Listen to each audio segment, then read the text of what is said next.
বিএনপির নেতা ইশরাক হোসেনকে ঢাকা দক্ষিণ সিটি কর্পোরেশনের মেয়রের দায়িত্ব বুঝিয়ে দেওয়ার দাবিতে চতুর্থ দিনের মতো অবস্থান কর্মসূচি পালন করেছেন তার সমর্থকরা। রোববার সকাল ৯টা থেকে ডিএসসিসির নগর ভবনের সামনে বিক্ষোভ করেছেন তারা।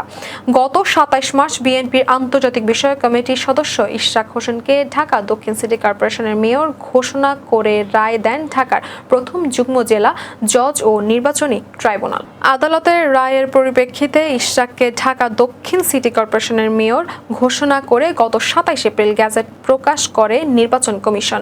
কিন্তু এখন পর্যন্ত ইশরাকের শপথ গ্রহণের ব্যবস্থা না নেওয়ায় বিক্ষোভ করেছেন সমর্থকরা। তাকে রায় দেওয়া হয়েছে, রায় দেওয়ার পর এই প্রশাসন আসিফ ভুইয়া তারা ষড়যন্ত্র করে আমাদের ইঞ্জিনিয়ার ইশরাককে শপথ দিতে দেওয়া হচ্ছে না। কেন হচ্ছে না তার প্রতিবাদে আমরা রেগুলার প্রতিবাদ সভা বিক্ষোভ চালিয়ে যাচ্ছি।